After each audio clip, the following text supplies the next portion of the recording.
제3장 개인주의와 집단주의.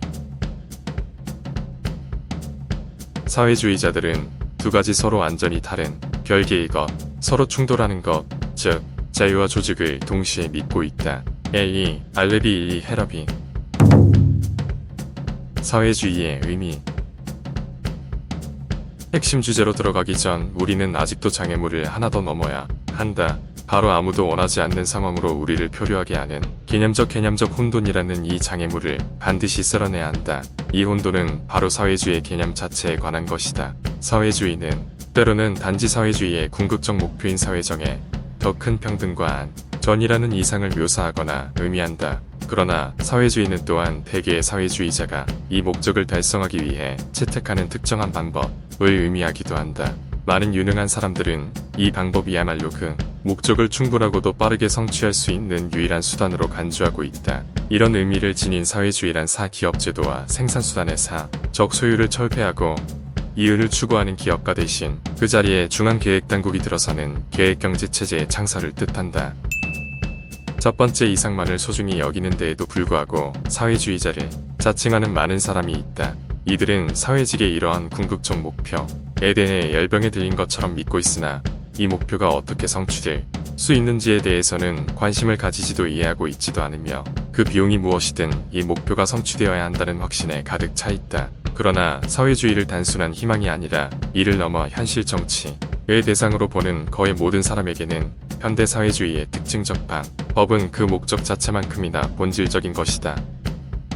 한편 사회주의의 궁극적 목적을 사회주의자 못지않게 소중히 여기지만 사회주의자가 제안하는 방법이 여타 소중한 가치들에 줄 위험 때문에 사회주의에 대한 지지를 거부하는 많은 사람이 있다. 그래서 비록 사회주의에 서로 다른 목적이 동시에 성취될 수 있느냐 하는 문제는 논쟁 속에 다른 목적이 동시에 성취될 수 있느냐 하는 문제는 논쟁 속에 포함되어 있다 하더라도 사회주의에 관한 핵심 정 논쟁은 크게 보아 목적에 관한 것이 아니라 수단에 관한 것이 되었다. 이것은 혼동을 초래하기에 충분하다. 수단을 부인하는 사람도 그 수단을 통해 서위하려고 하는 목적을 소중히 여길 수 있다. 그런데 이런 사실을 부정하는 일반적 관례로 인해 이러한 혼돈은 더욱더 커졌다. 게다가 이게 전부가 아니다. 사회주의 개혁의 주요 도구인 경제계획이 많은 다른 목적에 쓰일 수 있다는 사실로 인해 혼란스러운 사정은 더 복잡해진다.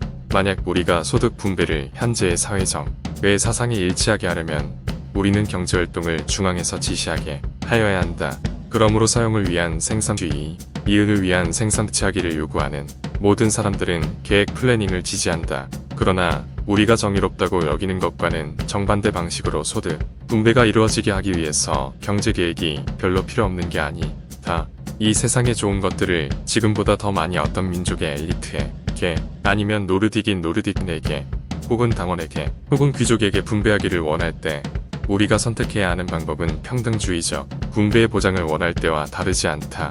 아마도 사회주의라는 용어를 그 목표보다는 그 방법을 묘사하는 데에 사용하는 것은 즉 특정한 방법을 나타내기 위해 많은 사람이 불공평하게 보일 수 있다. 이러한 아주 다양한 목적들을 위해 사용될 수 있는 방법을 집단주의라고 묘사하고 사회주의를 집단주의, 컬렉티비즘라는 부류의 한 종으로 간주하는 것이 아마도 더 나을 것이다. 대개의 사회주의자에게는 단지 한 종류의 집단주의만이 진정한 사회주의를 대변한 것이겠지만 항상 분명히 기억해야 할 것은 사회주의는 집단주의의 한 종류이며 따라서 집단주의에 대한 모든 진실은 또한 항상 사회주의에도 적용된다는 사실이다. 사회주의자와 자유주의자 사이의 거의 모든 논쟁점들은 모든 형태의 집단주의의 공통된 방법에 관한 것이었지 사회주의자들이 그 방법을 써서 성취하고자 했던 목적에 관한 것이 아니었다. 그러나 사회주의가 바로 이 자유로운 사람들을 설득하여다 시 한번 그들의 삶을 군대식 병영화로 이끌고 갔다는 점 역시 잊지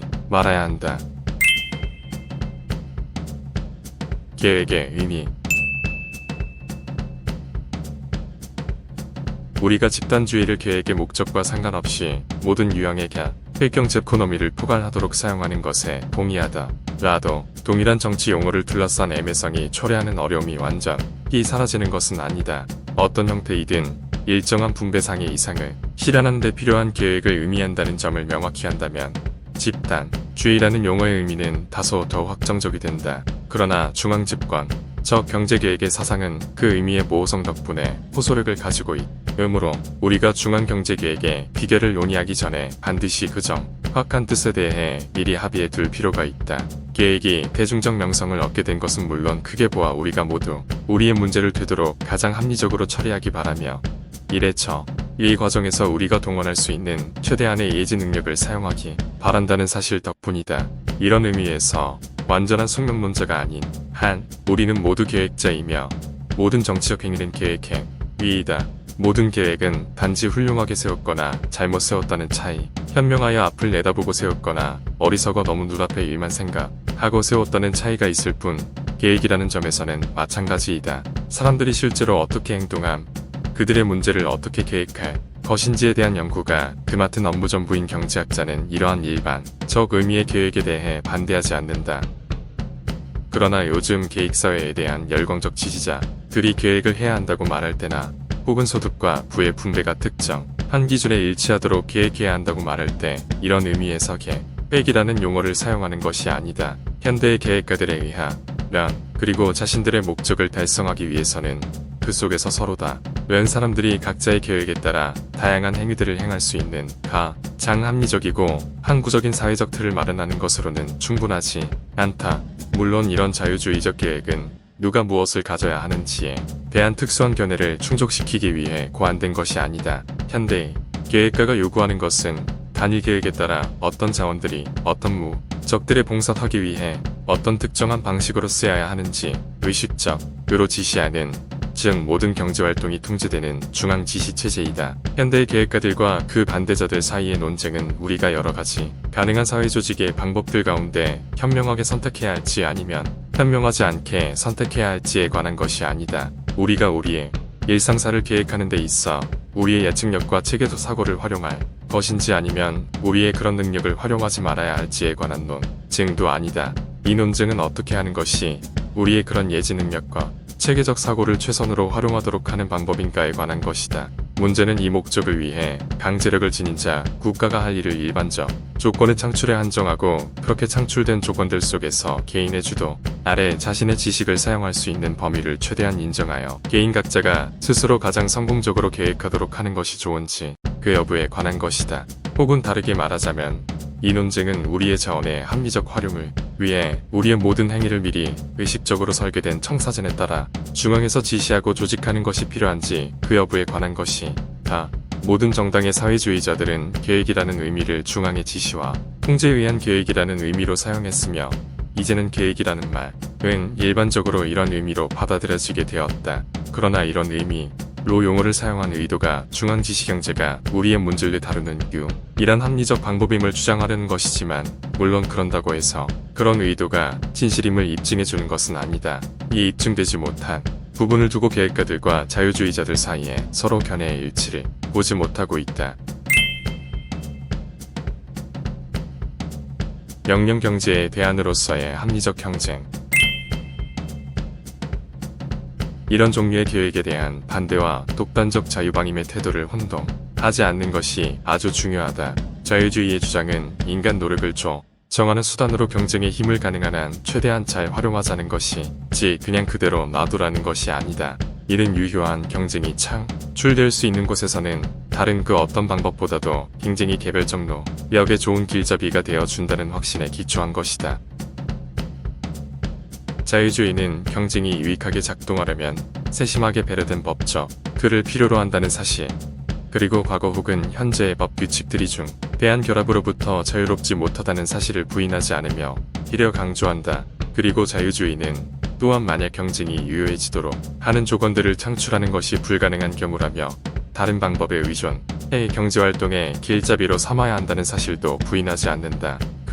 그러나 경제적 자유주의는 개인들의 개별적 노력을 조정하는 방법으로 경쟁보다 더 열등한 방법들이 경쟁을 대체하는 것에 반대한다. 그리고 자유주의는 경쟁이 대개의 경우 알려진 방법 중 가장 효율적이라는 이유뿐만 아니라 더 크게는 권력의 강제적이고도 자의적인 간섭 없이도 우리의 행위들이 서로 조정될 수 있는 유일한 방법이기 때문에 경쟁을 우월한 방법으로 간주한다. 사실 경쟁을 선호하는 핵심적 주장의 하나는 의식적인 사회적 통제가 필요하지 않다는 점이며 특정한 직업이 그 직업과 연관된 불리한 점과 위험 요소들을 상쇄하고도 남을 만큼 전망이 있는지 개인이 스스로 결정하기, 회를 각자에게 부여한다는 점이다. 사회적 조직의 원칙으로 경쟁을 성공적으로 활용하기 위해서는 경제활동에 대한 특정한 유형의 강제적 간섭을 배제해야 하지만 경쟁의 작동을 상당히 도와줄 수도 있는 다른 유형의 간섭은 인정하며 심지어 특정한 종류의 정보 행동은 필요한 것이기도 하다. 그러나 강제력은 사용되지 말아야 한다는 점이 특별히 강조된 데에는 그 만한 이유가 있다. 무엇보다 먼저 시장 참여자들은 거래 상대방을 찾을 수 있는 한 어떤 가격에서건 자유롭게 팔고 살 수 있어야 하고 누구든 자유롭게 생산할 수 있고 팔릴 수 있는 어떤 것도 생산하여 팔고 살 수 있어야 한다. 그리고 업종에 상관없이 진입이 모든 사람에게 동일한 조건으로 자유롭게 개방되어야 한다는 것은 본질적으로 중요하다. 아울록에 인이나 단체가 공개적 혹은 드러나지 않은 힘들을 이용한 이러한 진입을 제한하려는 것을 법이 용인하지 않아야 한다는 것 또한 본질적으로 중요하다.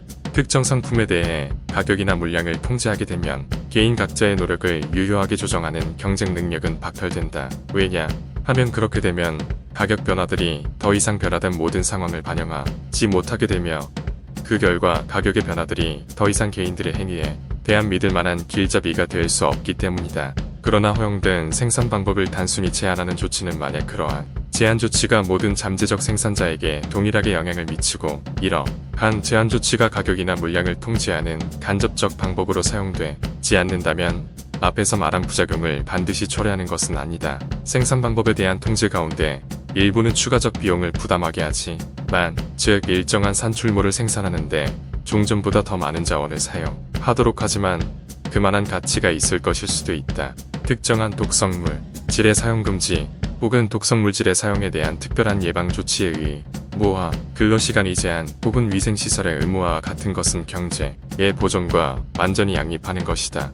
여기에서 남은 유일한 질문은 그런 특정한 제한으로 얻는 이득이 그와 같은 제한으로 입게 될 사회적 비용보다 더 큰지 여부이다. 만약 사회적 서비스들이 광범위한 분야에서 경쟁할 수 있는 방식으로 제공된다면 경쟁의 유지가 광범위한 사회적 서비스 시스템과 양립할 수 없는 것도 아니다. 왜 그렇게 되었는지 설명하기는 어렵지 않지만 경쟁에 부재했다. 은 문제들에 비해 경쟁체제가 잘 작동하는데 필요한 적극적 조건들에 관한 관심은 상대적으로 더 적었다는 것은 안타까운 일이다. 경쟁이 작동하려면 화폐 시장 그리고 정보망과 같은 특정 제도들의 적절한 조직화가 필요하다. 이들 중 일부 제도는 사기업에 의해 적절하게 공급될 수 없다. 경쟁의 작동 여부는 무엇보다도 적절한 법적 시스템, 즉 경쟁을 유지하고 동시에 경쟁이 가능한 한 유익하게 작동하도록 하는 법적 시스템의 존재에 달려있다. 법체계가 사유재산, 원과 계약의 자유 원칙을 잘 인식하는 것만으로는 절대 충분하지 않다. 서로 다른 대상에게 적용되었을 때 재산권이 어떻게 정확하게 되어 있느냐에 따라 많은 것이 달라진다. 어떤 식의 법적 제도가 경쟁제도를 효율적으로 작동하게 하는가에 대한 체계적 연구는 슬프게도 소홀하게 취급되었다.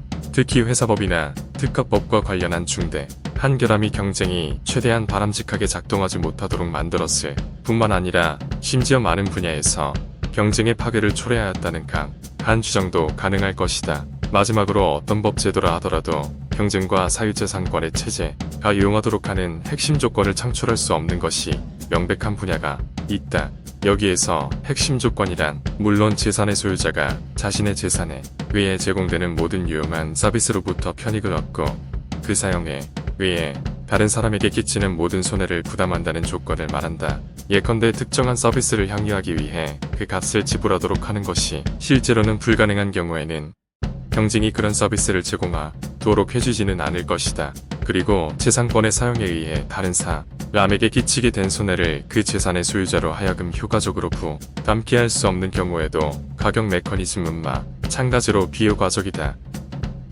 이 모든 경우에서 사적 계산에 고려되는 항목들과 사회 후생에 영향을 미치는 항목들 사이에 괴리가 발생한다. 그리고 이러한 괴리가 중요할수록 문제의 서비스가 제공되기 위해서는 경쟁에 의해다 된 방법이 강구되어야 한다. 도로 표지판의 공급 혹은 대개의 경우 도로 자체의 공급은 개인 사용자들의 사용료로 제공하기 어렵다. 산, 민볼체나 특정한 경작 방법 혹은 공자의 매연이나 소음 등에 따라 웬 피해는 문제의 재산 소유주에게만 그 피해가 일어나도록 하거나 혹은 합의된 보상에 따라 피해를 감수하려는 사람에게만 그 피해가 발생하도록 할 수 없다. 그 같은 경우에는 우리는 대안을 찾아야 한다. 경쟁의 원활한 작동을 위해 필요한 조건이 창출될 수 없는 경우 당국의 직접적 규제에 의존해야 한다. 그러나 이 사실이 경쟁이 작동할 수 있게 할 수 있음에도 불구하고 경쟁을 억압해야 한다는 것을 의미하지는 않는다. 경쟁이 최대한 효율적으로 작동할 수 있는 조건을 창출하는 일, 경쟁이 유효하게 서비스를 제공할 수 없을 때에만 비로소 경쟁을 대체하는 일,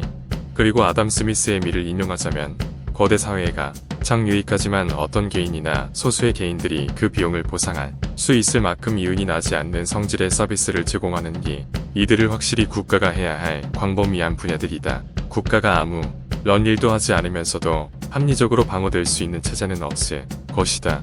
효과적 경쟁 체제는 그 어떤 다른 것만큼이나 현명하게 제정되고 지속적으로 조성되는 법적 틀을 필요로 한다.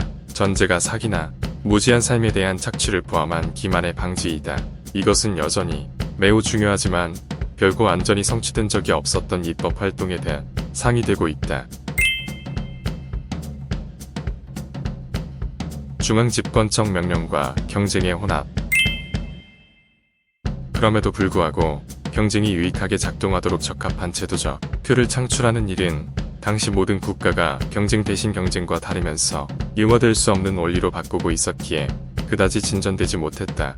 이 국가들의 문제는 경쟁이 작동하도록 하고 부족한 것을 보충하려 구하지 않고 이를 전면적으로 배제하려 했다는 점이다. 이 점에 관해 보다 분명하게 해두는 것이 중요하다. 현대적 계획 운동은 새로 운 깃발 아래 경쟁에 오래된 적들이 다시 모인 반경쟁 운동이다. 모든 종류의 예관계자들이 이제 이 계획이라는 깃발 아래에서 자유주의 시대에 쓰러져버린 특권을 재확립하려고 노력하고 있다. 계획에 대한 사회주의 선전은 자유로운 정서를 가진 사람들 사이에 경쟁에 대한 반대를 존중할 만한 일로 여기게 만들고 경쟁을 질식시키려는 시도가 불러오기 마련인 그 의도에 대한 건전한 의구심을 효과적으로 잠재우게 하였다. 좌파 및 우파 사회주의자들을 실제로 단결시키는 것은 경쟁에 대한 공통된 혐오감과 이를 지시경제로 대체시키라는 공통된 소망이다. 아직도 사회주의와 자본주의라는 용어가 과거와 미래의 사회 형태를 묘사하는 것으로 일반적으로 사용되고 있지만 이 용어들은 우리가 지금 통과하는 전환기적 성격을 밝히기보다는 오히려 감추게 한다. 그러나 우리가 관찰하는 모든 변화들이 경제활동의 전면적 중앙 통제의 방향으로 나아가고 있다 하더라도 보편적으로 발견되는 반경제투쟁은 많은 측면에서 종전보다 더 못한 상황, 즉 계획자와 자유주의자 그 누구도 만족시키지 못하는 상황을 낳을 것임이 틀림없다. 현재 일종의 조합주의식 조직화, 즉 산업의 협동, 조합화를 위한 투쟁이 일반적으로 일어나고 있지만 이런 투쟁으로 경쟁은 이래저래 억제되겠지만 계획이 개별 산업의 독립적 독점자들에 의해 장악되는 사태가 발생한다. 이것은 경쟁에 대한 적개심 이외에는 합의한 것이 거의 전무인 상태에서 사람들이 오로지 그 적개심에 의해 단결했기 때문에 어쩔 수 없이 나타나는 첫 번째 결과이다. 이런 반경쟁 정책으로 모든 산업에서 경쟁이 파괴되어 이제 소비자들은 협동조합화가 가장 잘 조직화된 산업들에서는 자본가와 노동자의 결합 독점행위의 횡포아래 놓이게 되었다. 그러나 이런 결합적 독점행위가 이미 광범위한 분야에서 상당 기간 존재하고 있었고 대개 자기 이익을 위한 계획을 요구하는 혼탁한 선동이 대부분 이런 독점을 목표로 하고 있을지라도 이런 상황은 오래 지속하거나 합리적으로 정당화될 수 없다. 산업별로 형성된 결합 독점들에 의한 그런 독립적 계획은 사실 계획을 주창하는 사람들이 달성하려는 것과는 정반대의 효과를 낳을 것이다. 이런 단계가 한번 도달하면 경쟁으로 복귀하기 위한 유일한 대안은 정부가 나서서 이 산업 독점체들을 통제하는 것뿐이다. 그런데 정부에 의한 이 통제가 효과적이 되기 위해서는 정부는 점점 더 경제 전체에 대해 그리고 더욱더 세밀한 부분까지 통제해야 한다. 우리는 지금 바로 이 단계에 빠르게 접근하고 있다. 전쟁 발발 직전 한 주간지가 영국 지도자들이 통제된 독점들이 주도하는 가발전이란 발상에 점점 익숙해지고 있다는 조짐이 많이 나타나고 있다고 지적하였는데 이는 아마 올바른 추정일 것이다. 그 후 이 과정은 전쟁에 의해 크게 가속화하였으며 그런 발상의 중대한 결정과 내재된 위험은 시간이 지남에 따라 점차 분명해지고 있다. 경제활동에 대한 완전한 중앙집권적 명령체제라는 사상은 그거 업의 엄청난 어려움 때문뿐만 아니라 더 근본적으로는 단 하나의 강단국으로부터 모든 것을 지시받는다고 생각이 불러일으키는 호심 때문에 대부분의 사람을 두렵게 한다. 그럼에도 우리가 그와 같은 상태를 향해 빠르게 움직이고 있다면 그 이유는 대개의 사람들이 아직도 원자적 경쟁과 중앙명령 사이에 어떤 중도를 찾을 수 있을 것으로 믿기 때문이다. 얼핏 보면 우리의 목표는 자유경쟁이라는 극단적 의사결정의 분권하여서도 곤란하며 하나의 계획이라는 완전히 중앙 집권적 체제여서도 곤란하다고 보고 두 극단적 방식의 현명한 대합이어야 한다는 생각은 아주 그럴듯해 보일 것이다.